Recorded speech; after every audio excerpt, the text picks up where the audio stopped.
देता हूँ। 2024 की शुरुआत शानदार ढंग से हो रही है। आज हमारे सुरेश राही जी जो मंत्री परिषद के हमारे साथी हैं और बहुत ही उत्तर प्रदेश के दिग्गज नेता के रूप में जो समाज और देश की सेवा किए, स्वर्गीय रामलाल राही जी की और सुरेश राही जी की माता जी की मूर्ति के अनावरण का कार्यक्रम था। उसमें मुझे आने का मौका मिला। इस कड़ाके की ठंड में यह जनसैलाब भी यहाँ उमड़ा है। 22 जनवरी को भगवान श्री रामलला अपने जन्म स्थान पर विराजमान होंगे। यह दिन भारत के लिए गौरव का दिन है। 14 जनवरी से 22 जनवरी तक हर गांव में जो मंदिर हैं उनको श्री राम जन्मभूमि मंदिर मान करके वहां स्वच्छता अभियान और गांव सभा को, मोहल्ले को अयोध्या धाम मान करके स्वच्छता का अभियान सभी लोगों को मिलकर के चलाने की आदरणीय प्रधानमंत्री मोदी जी ने अपील की है। मैं भी आप सबसे अपील कर रहा हूं कि उसको जरूर करें। दूसरा, 22 जनवरी को एक और दीपावली मनाएं और अपने अपने घरों में दीप जलाने का काम करें, श्री राम ज्योति जलाने का काम करें। और 22 जनवरी के बाद जिसको अयोध्या जाना है तभी जाएं, ऐसा माननीय प्रधानमंत्री जी ने कहा है। लेकिन बिहार के मंत्री 2024 लोकसभा चुनाव यह भारत को 100 वर्ष आगे ले जाने वाला चुनाव है।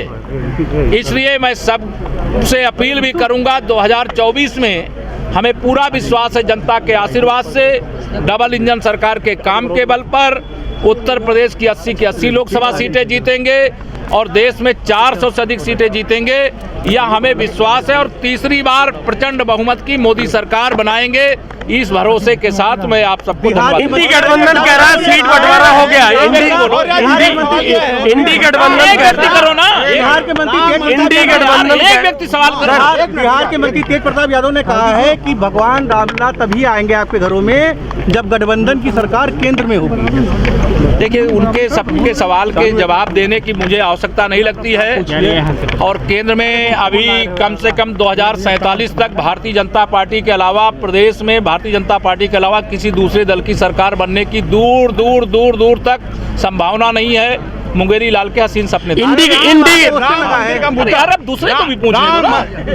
भारतीय जनता पार्टी पर आरोप लग रहा है कि राम मंदिर के मुद्दे का राजनीतिकरण कर रही है। ये जिनके दृष्टि में दोष है, जिनका मानसिक थोड़ा सा स्वास्थ्य ठीक नहीं है, जिनकी देखने का दृष्टिकोण अलग प्रकार का है, वह इस प्रकार की बातें करते हैं। भगवान राम सबके थे, सबके हैं, सबके रहेंगे सर। और जिनकी बुद्धि खराब है, भगवान से प्रार्थना करता हूँ उनको सद्बुद्धि दें। 550 साल बाद रामलला का भव्य मंदिर बना है। पूरे देश के अंदर खुशी की लहर है। और कुछ लोग दुखी हैं, कुछ लोगों का हाजमा खराब है, तो अच्छे डॉक्टर से दवा ले लें। सर, इंडी गठबंधन सीटों के बंटवारे की बात कर रहा है। हालांकि जो बीजेपी है वो कह रही है कि इंडिया का गठबंधन ठगी गठबंधन है। इस पे क्या कहेंगे? और जो गठबंधन तो ठगबंधन है ही, भ्रष्टाचार के दलदल में डूबे हुए लोगों का गठबंधन है।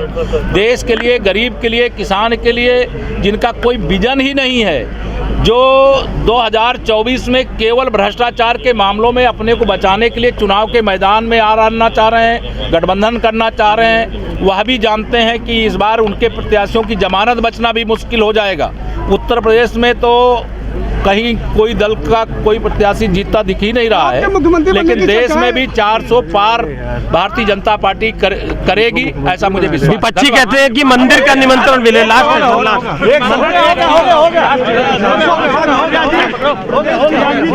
केंद्र